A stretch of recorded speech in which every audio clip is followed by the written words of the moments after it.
Nah, kasus-kasus seperti itu tentunya muncul.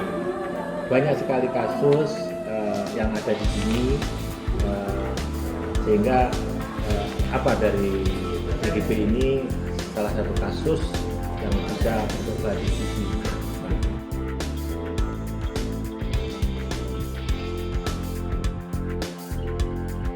Dan alhamdulillah untuk PKL di SMK Negeri 1 Kabupaten ini tahun ini di 2023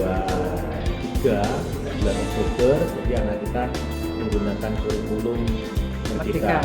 Itu semester 5 di bulan Oktober anak-anak ini kita berangkatkan, dan terakhir nanti di bulan Februari terakhir di 1 Maret anak-anak kelas 3 tadi yang PKL datang ke sekolah.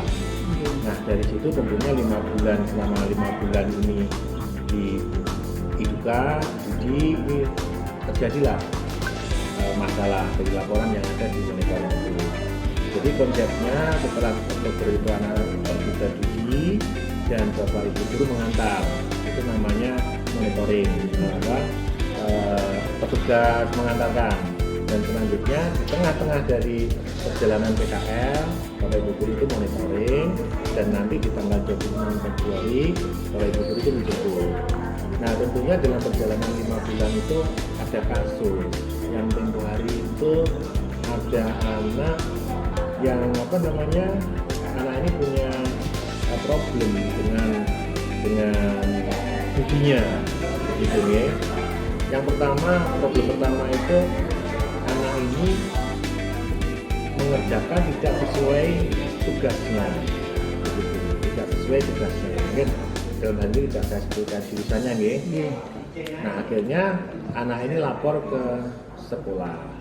Nah, setelah lapor ke sekolah, maka anak ini kita komunikasikan dengan Dudi, dan pihak Dudinya saat itu ya tidak mau terima karena kok langsung ditarik gitu. Ya, karena tugas yang di Dudi itu sudah lain dari rencana semula. Nah, akhirnya dengan pendekatan ini akhirnya Dudi bisa menerima meskipun dengan upaya yang berat. Anak-anak ini kita tarik. Nah, dari 5 atau 6 anak ini yang bermasalah itu yang tidak bermasalah 1. Artinya dia ini tidak mau ke sekolah, ditarik itu tidak mau gitu. Nah, akhirnya anak ini kita beredukasi, akhirnya mau. Jadi satu kelompok kita tarik. Nah, kita tarik ini, akhirnya kita pindahkan ke Dudi yang lain. Kita pindahkan ke Dudi yang lain. Nah, alhamdulillah Dudi yang lain itu bisa menerima. Sehingga dari proses kewajiban anak kita 5 bulan PKL itu bisa terpenuhi. Ada lagi kasus yang kemarin itu wali kelasnya Beloren ya. Nah, itu anak ini akhirnya tidak mau itu mungkin ada masalah yang lain. Nah, itulah Bapak Ibu, kalau anak ini kita biarkan, anak ini di rumah tidak mau PKL. Nah, padahal PKL suatu kewajiban yang harus dilakukan oleh siswa kelas 3. Nah, dari situ anak ini kita ajak ngobrol, orang tuanya kita hadirkan sehingga paham posisinya PKL. Anak ini akhirnya mau ditempatkan di tempat yang lain. Tapi tempat yang lain pun juga curiga bahwa anak yang pindah PKL berarti bermasalah di PKL yang lama. Tapi dengan pendekatan yang baik dari sekolah terhadap Dudi yang baru, nah disinilah akhirnya Dudi tersebut bisa menerima ini. Intinya apa? Filsafat Bapak Ibu itu komunikasi. Dan anak harus paham posisinya dari PKL itu begitu pentingnya mereka di sekolah kejuruan. Seperti itu. Oke.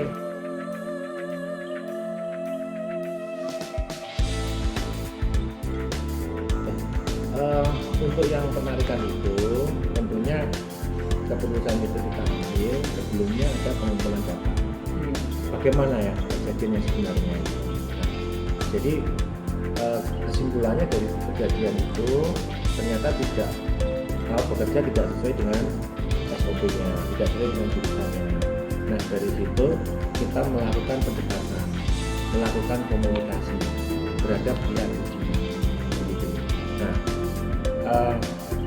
berita yang terakhir, ujinya itu bersikap baik terhadap anak-anak kita. Nah, dari situ akhirnya kenapa bersikap baiknya ini setelah tahu menanyakan posisinya. Nah, akhirnya dari diskusi teman-teman, saya kepala sekolah, ada di situ ketua PKL, ada di situ ketua jurusan, ada di PKL, ada jurusan. Akhirnya kita putuskan lah bahwa ini mungkin sesaat, baiknya sesaat itu. Nah, kita tidak tahu kemungkinan di mana nanti di hari berikutnya bagaimana. Apakah ada masalah lagi ada atau masalah lagi ya? Akhirnya kita putuskan kita tarik. Nah, kita tarik itu Bu, tapi kita juga memikirkan juga bagaimana di sana nanti. Kalau tim PKL datang ke sana dengan kita rame-rame, kan itu berenam di luar kota. Kalau kita membawa mobil satu nggak cukup, kita bawa mobil dua. Kalau datang ke situ itu kan tidak menjadi tidak enak dengan tempat duduknya. Akhirnya kita setting datang ke sana itu masuk ke tempat duduknya dua. Setelah dua komunikasi clear, baru anak bisa keluar dari tempat uji. Baru ini di jauh 100 meter ada mobilnya yang menunggu. Akhirnya alhamdulillah Dudinya juga paham, meskipun dengan komunikasi yang alot. Katanya juga Dudinya ini mau ketemu dengan saya meskipun lewat telepon, tapi sampai sekarang Dudinya juga tidak menghubungi. Artinya apa? Mungkin apa yang disampaikan anak-anak kerja tidak sesuai dengan SOP betul, sehingga Dudi sampai sekarang tidak menghubungi saya.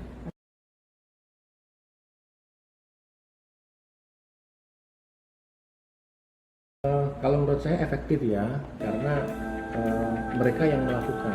Kenapa? Saya melakukan jurusan? Karena anak tersebut di jurusannya. Tetapi kalau di SMK ini ketua jurusan itu setingkat kepala sekolah lah kalau di SMP, setingkat kepala sekolah di SMA. Gitu. Jadi itu harus kita ubah karena anak ini di jurusannya ada ketua jurusan. Tim PKL yang mendistribusikan anak. Jadi itu wajib. Sehingga di sini saya diskusikan kesimpulan apa ini harus saya ambil sebagai kepala sekolah. Jemput anak itu, akhirnya jalan. Tentunya data.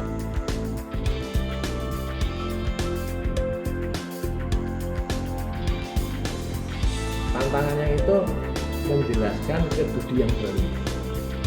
Karena apa? Persepsi di Dudi yang baru sudah berjalan di tengah jalan dari 5 bulan anak-anak PKL itu kan sudah 3 bulan ya. Sudah separuh perjalanan. Kenapa kok pindah? Jadi ada masalah ini. Dudi yang baru seperti begitu. Nah, akhirnya teman-teman PKL ini memberikan pendekatan ke Dudi ini untuk menjelaskan ini Pak, kalau anak ini nanti tidak dapat PKL sehingga ini nanti lulusnya bagaimana. Sebenarnya kami juga ada plan A, plan B. Plan A tadi tidak Dudi, saya harapkan teman-teman PKL tidak Dudi. Kalau nanti mencari Dudi ini karena tantangannya tadi menjelaskan ini teman-teman nggak bisa, nggak bisa terima, nah berarti plan B. Gimana plan B? PKL di jurusan itu kelebihan kita. Gitu. Tapi alhamdulillah dengan pendekatan itu, meskipun dengan perjuangan menjelaskan, Pak, anak ini nggak mau di sana karena begini, anak ini baik Pak di sekolahan, hanya karena begini aja begini, akhirnya begini. Gitu.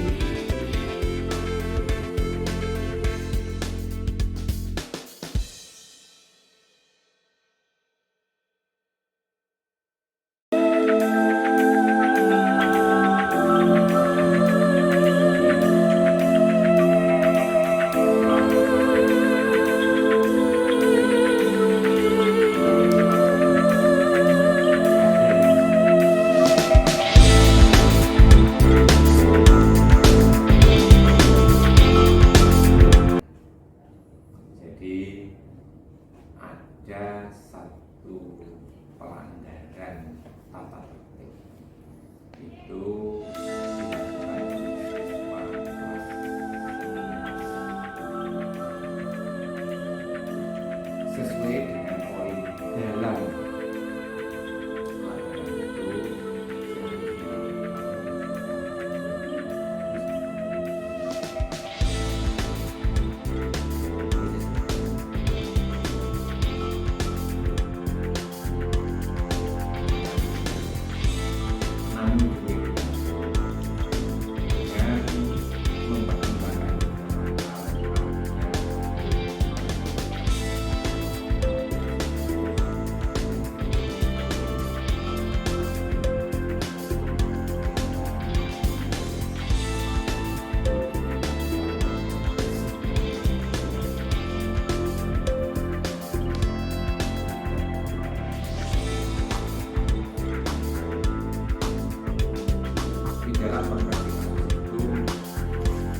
mungkin secara ini keputusan masyarakat saja kan.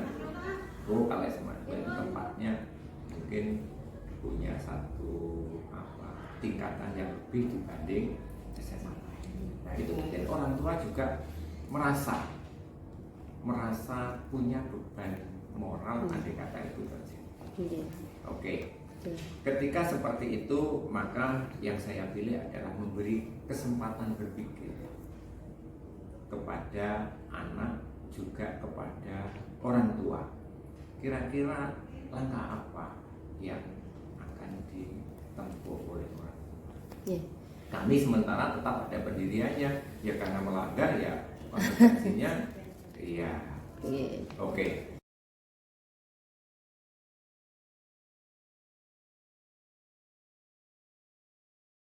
Ya, jadi intinya kalau saya menganalisisnya kepada latar belakang terjadinya masalah itu, ya, ini saya buka saja. Masalahnya adalah memalsu surat, otomatis itu lengkap dengan tanda tangannya. Cuma itu tidak dilakukan secara manual menggunakan teknologi.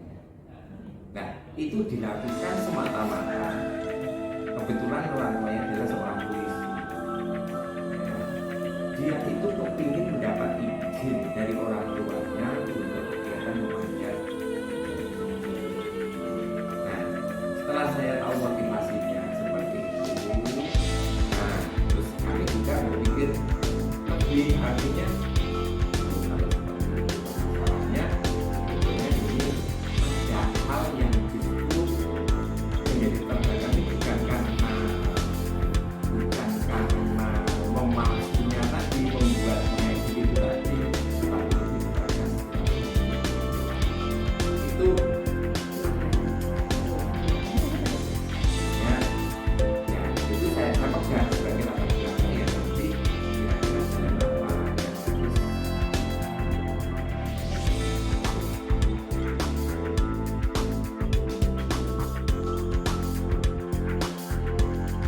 Terima kasih.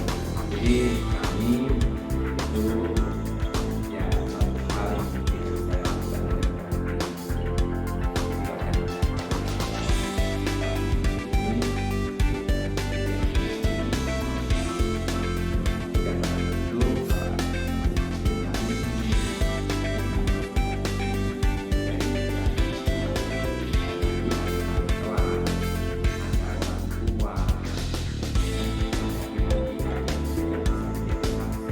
lakukan oleh ini berdampak untuk anak-anak yang lain di masa yang akan datang. Bisa juga nanti masalah itu muncul untuk berikutnya, tapi serupa saja. Tapi kalau latar belakangnya berbeda, mungkin kan keputusannya juga akan beda. Nah, ini yang saya pentingkan. Kenapa? Saya butuh latar belakang. Nah, jadi ini. Terus yang berikutnya, setelah masukan-masukan itu saya dapat, dan akhirnya anak juga mencapai satu pemahaman, orang tuanya juga mencapai satu pemahaman. Nah, dari pemahaman itu yang muncul adalah bentuk pengakuan salah. Nah, pengakuan salah yang mana ini hal yang sangat fatal bagi anak, bagi lembaga. Oleh sebab itu akhirnya ada satu statement dari orang tua yang menyatakan bahwa kalau diberi kesempatan, maka saya akan mempunyai paket yang seperti ini. Ini baik dari anak maupun dari orang tua. Saya pikir itu adalah bisa dijadikan satu untuk melanjutkan konsekuensinya.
pengambilan keputusan itu tetap ada unsur resmi.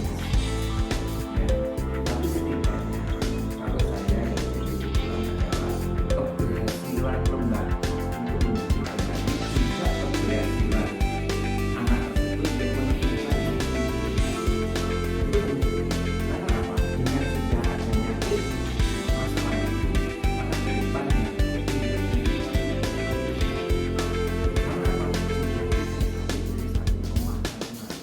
apalagi saya sampaikan kepada orang tuanya bahwa kami fungsinya hanya membantu pendidikan dari putra bapak. Bapak yang harus punya tanggung jawab penuh dari urusan pendidikan ini. Apa kira-kira kesanggupan bapak terhadap lembaga selama mendidik bersama putra ini? Kami menerima pernyataan-pernyataan yang salah satunya saya masih ingat sekali, Pak, nanti anak ini akan saya kontrol dari berangkat sekolah sampai ada di sekolah. Terus yang kedua, saya tidak akan percaya begitu saja kalau mungkin ada bentuk izin yang sifatnya mungkin tertulis atau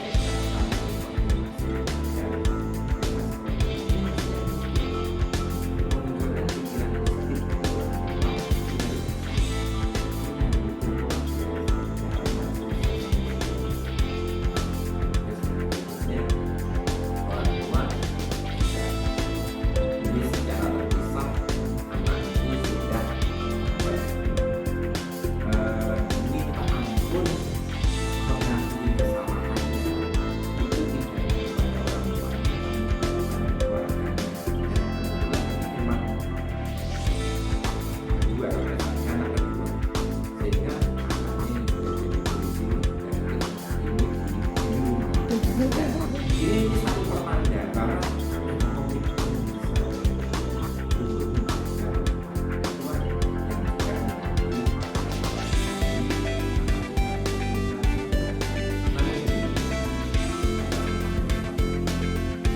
jadi ketika nanti saya melihat yang waktu ke depan kalau itu tidak dijaga dari penyakit nyata maka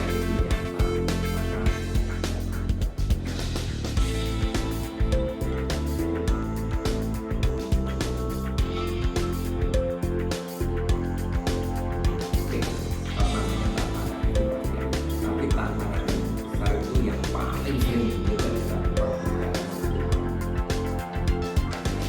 Jadi masalahnya dia satu, tapi di panjangnya terhadap masalah itu bermacam-macam. Artinya mengumpulkan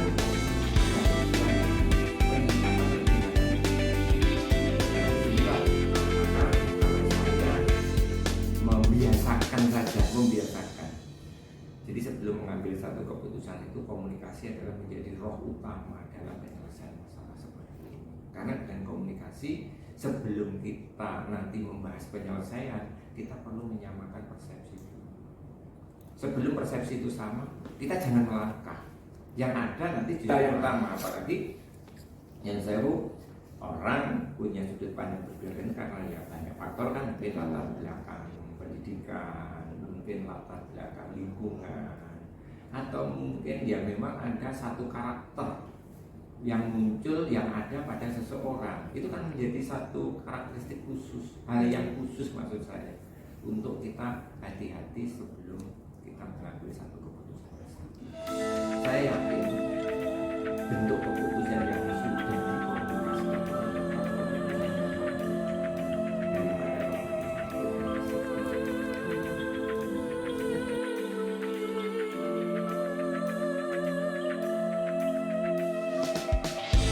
hal yang seperti itu relatif. Kalau saya yang jadi itu adalah tingkat urgensi permasalahan, termasuk dampak yang akan ditimbulkan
itu masih menunjukkan upaya-upaya atau masih konsisten dengan kesepakatan itu ada. Kalau tidak berarti kan juga sudah bisa jadi indikator.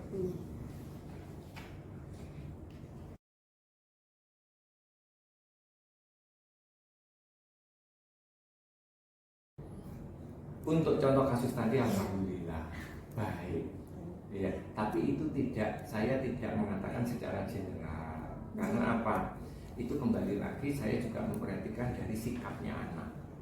Ini sikap anak memang menunjukkan dia itu bentuk penyesalannya itu jelas, dan upaya bertanggung jawab ke depan terkait dengan orang tua mas saya, dengan sekolah, lembaga sekolah itu jelas terbaca gitu.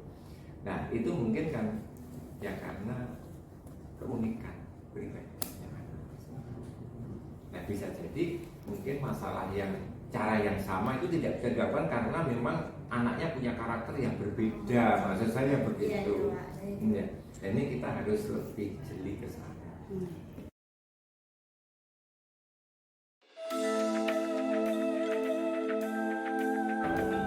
Ya, harapan kami ini namanya perubahan itu sendiri kan ada sesuatu apa yang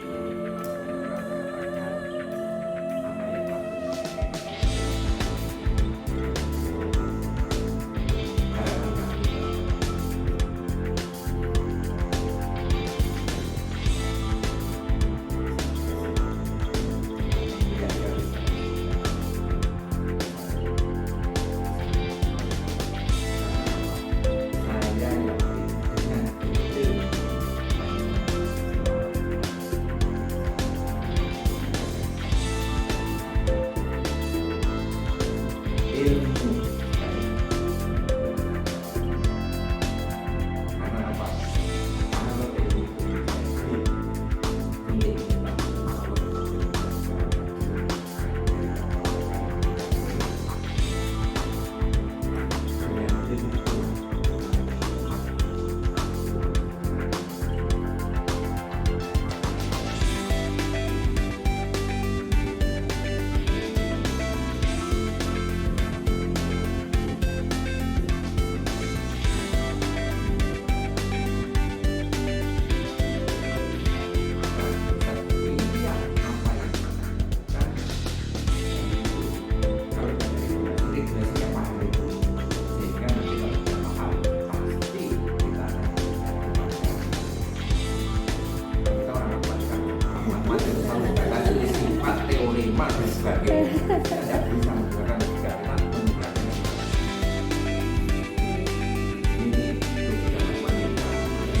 Terima kasih Pak atas wawancara yang sudah diberikan. Semoga